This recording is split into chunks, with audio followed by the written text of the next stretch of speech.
Right before my childhood friend Lily's wedding, the groom ran off. He begged me to step in as a fake groom just to get through the ceremony, and I said no. But my dad threatened to cut me off, so I caved and said fine. It was supposed to be just a formality, but her family ended up clinging to me. Lily was pregnant before the wedding, and to give the baby a proper identity, she begged me to keep quiet about the truth and go public with the breakup after the baby was born. Since I was single, I had no strong feelings either way, so I never explained anything publicly. Besides, we never got a marriage license. My dad was a high school principal, and her dad used that connection to run a shop and cafeteria at the school and made decent money. Then he tried flipping real estate and got burned by unfinished projects he couldn't pay back, so we started collecting money from parents using my dad's name. Then he took the cash and disappeared, even though investigations confirmed my dad knew nothing and had no part in it. So many people lost their hard-earned savings. My dad's reputation was ruined and overwhelmed with guilt. He fell into depression and jumped off a building. My mom was a mess mentally, and while being chased by victims, she accidentally fell to her death. I was trying to get justice for my parents when I got into a serious car accident. I ended up in a coma, but I could still hear and understand everything happening around me. Even though Lily and I never legally married, the child was considered my illegitimate son, which gave him inheritance rights, and all of it was used to cover her family's debts. From the very beginning, the whole wedding had been a setup, a trap within a trap. But I opened my eyes again, I realized I had been reborn. I was back 5 hours before Lily's wedding. I put my phone on airplane mode, then grabbed my backup phone to call mom. I had just flown back from the capital yesterday, and was staying alone at a lakeside villa near the airport. My parents lived in a teacher's apartment at the county high school, about a half-hour drive away. Mom, are you alone right now? I kept my voice low, of course. What's going on, Jake? You're being all mysterious. I got word that Lily's fiancé bailed last night. The wedding is about to fall apart. Dad remembered he hurt his back fishing the other day. Have him go get it checked out. Thinking about how my dad always favored Lily, I felt cold and helpless inside. My mom would be even less happy about it. She was probably already gloating. Oh really? Well good. Serves them right.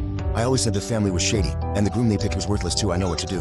What about you don't go either? If I don't go, Dad is going to lose it. Mom, please keep an eye on him, don't worry. He won't find out, but the old house had thin walls and my dad overheard. Whose call was that? Is it Lily asking you to come over? I told you we should go help. Early, what are you going to help with, huh? If you keep spoiling them, don't expect me to take care of you when you're old. Can you not do this today? My dad was a high school principal. My mom was a stay-at-home wife. Every time they fought before, my dad would either go silent or try to reason things out, while my mom would always lose it living this life over. I finally understood my dad's calm was actually indifference, and my mom's outbursts were signs she had been slowly broken down by years of emotional neglect. Dad showing up at such an embarrassing moment would only make things worse for the Lees. Besides, nothing is confirmed yet, and you going there with a bad back. Do you really want people thinking you're bad luck?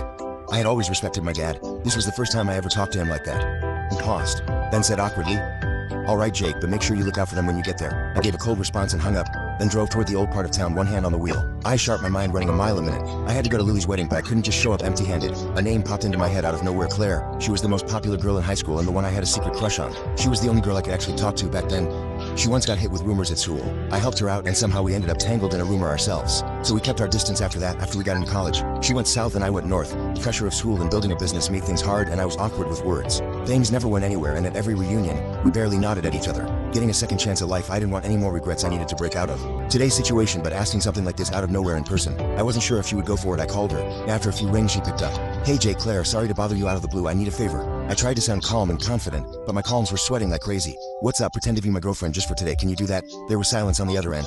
My heart was pounding. I was about to walk it back when I heard her ask with a hint of amusement, "Pretend to be your girlfriend, Jake. Tell me you're secretly into Lily, and you want to use me to make her jealous." I let out a bitter laugh. If I had any feelings for her back when she confessed to me, wouldn't it have been way easier to just go along with it instead of turning her down? It's complicated to explain in a few words, but I genuinely really need your help right now. Back in high school, Lily once confessed to me and I shut her down hard. She stormed off and I realized Claire had been standing right there watching. I had already braced myself for a no and was starting to think of a backup plan. But she agreed without hesitation. "Okay, come pick me up, got it. I'll be downstairs at your place in 10 minutes, and there in the distance I spotted a slender figure standing by the road. She was even more beautiful than I remembered, fresh-faced, no makeup on. She pulled open the door and settled into the passenger seat, bringing a light and subtle scent with her. "All right, now can you tell me what's going on?" I didn't hold anything back. I told her that Ryan had bolted. Lily's dad loved saving face. There was no way he was canceling the wedding. "So you think they're going to pressure you into being the backup groom?" That sounds pretty dramatic, but knowing the Lees, I wouldn't put it past them. It's not just possible, it's guaranteed. That's why I need you. If I'm already taken, they can't guilt-trip me into anything. Before I say yes, I have one question. She sat up straight. Whatever her condition was, I was ready to agree to it. "Do you have a girlfriend right now?" She looked me straight in the eye. Dead serious. I immediately raised my hand like I was taking an oath. "Absolutely not. Never been in a relationship in my life. Totally clean record." "All right then, starting right now. In your girlfriend." I let out a huge sigh of relief and said gratefully, "Oh thank God. Claire, I owe you one." I glanced over and noticed her sweater was one she'd worn the year before and her bag wasn't anything designer. I spun the wheel and headed toward the highway entrance. "The hotel is not this way." I kept my eyes on the road. "We have time. I'm gonna get you something nice to wear." Claire was from a single-parent household. Her mom worked in a school cafeteria, and she was still a college senior. Money was tight, and showing up to this lion's den dressed like that would invite judgment. If we're gonna play the part, we go all in. "Well, thanks then, boyfriend," she said with a grin, and my heart fluttered. But this was not the time to go there. I forced myself to focus. While keeping my hands on the wheel, my mind was racing through everything that happened in my past life. Ryan's dad, Richard, was one of the most well-known wealthy guys in the city. Ryan himself had millions of followers online, and ran his own tech company. Everyone called him the nation's dream guy, but Lily was just an ordinary small-town girl, decent looking but nothing special.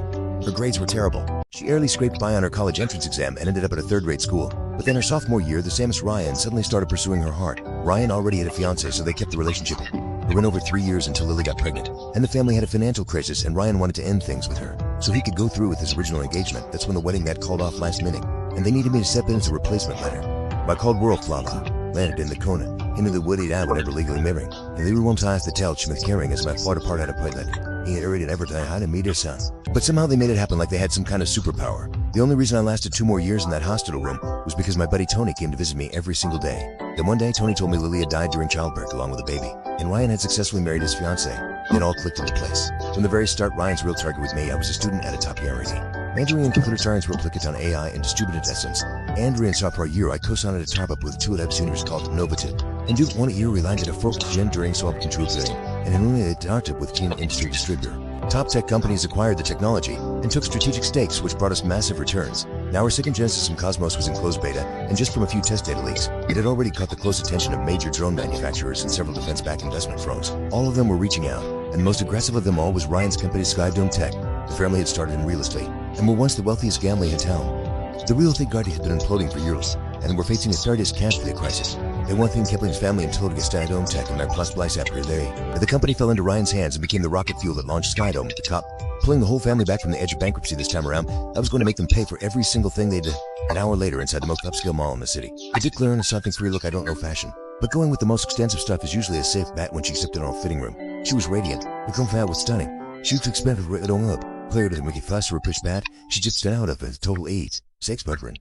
The style quit my credit rush. Up let her hole, I was cleared in actual facts. She naturally looped her arm through mine, and the warmth from her touch and the faint scent she carried made my ears go red without me even realizing it. Claire, do you have a boyfriend? The second I said it, I wanted to stab us out. Way enough, her eyes narrowed and she held up 2 fingers, and pinched a small bit of skin on the inside of my arm and twisted. If I had a boyfriend, what exactly would you call what we just did? A pain to be begging for mercy. Okay, put my foot in my mouth. Claire, please have mercy. She get like alcohol. Let's play out of flemish what we said of the mercy that had my tea. Let's go grab the flower. The Catholic shop by the mercy my flower meeting. I just flat pleading where mercy she a prop out of it. Stop on the salve. Can I get a bouquet of your best red roses, please? Claire held the oversized bouquet, and the sharpness finally faded from her expression. She dipped her head to smell the flowers, her profile soft and beautiful. I was watching her, and without even sinking, I reached out and gently took hold of her free hand. Her hand paused for just a moment, but she didn't pull away. Our palms pressed together, weren't passing between us. We walked hand in hand past parking lot like a real couple. After getting back to Gannett, trucked Claire out our place to she parked uptown. In hand to the hospital myself, like other lying and walked away. And went to tub again like he so to hot to there. I again went to the dropped the latest which what town was lying. I kept my tone flat. I had things to do. You're backed out, so just rest. Don't worry about stuff that doesn't concern you. I'll head to the hotel in a bit. They finally got him off my case. Now go. There's less than 30 minutes less before the time on the wedding invitation. I went to pick up Claire and switch my main phone back on during the drive. Instantly, dozens of messages and missed calls flooded in, almost all of them from Lily. The tone went from anxious to demanding to flat-out furious, like an all-stop alarm going off. The class group chat had already flowing. Anyone was talking about the wedding. This piece of the glory were leaking out after off like slow chat. Tony had also sent me a bunch of messages, bro. Jake Lily has been hunting you down. I called him back directly. You there yet? Yeah, I'm your brother, the groom's there. I lowered my voice and gave him quick instructions for Groom Ran. When they start looking for a replacement lead, in charge, and quick Derek in there. Derek and one of their classmates. He had been completely obsessed with Lily all through school. In my past life, he was the one of hitting me with his car to Paluna Komen. He didn't get off easy either, he darted on the start. Honey cast down on your end of the line. Dude, Jake was really Derek is a tarling that to me here now. Put side the drano here, read Kerpeth strish to enter the flawed who just tamed the entrance. When Claire and I showed up hand in hand, we immediately turned heads. Claire was already stunning and all dressed up. She was absolutely glowing. Everyone was blown away. Seeing our hands locked together, someone called out, Jake, Claire, wait, are you two actually together now? Yeah, we've been together since high school. We just never went public because it did that. It's actually the lawn perfectly. We just smiled and leaned into me. No, wait, so we went public means simply because coming to soon after cousin with everything. We threw a shy and no with a couple friend. We had something in with name with leans coming biggest. Coming no way for growling one. Which way haven't I prince? I was here when I was about to crying. When the sign the saying when his room, we went to sign. The door was yanked open and there stood Lily in an elaborate wedding gown. The makeup was flawless but couldn't hide the panic and fury on her face. She looked up and saw me and Claire and froze completely, like someone had husband at her.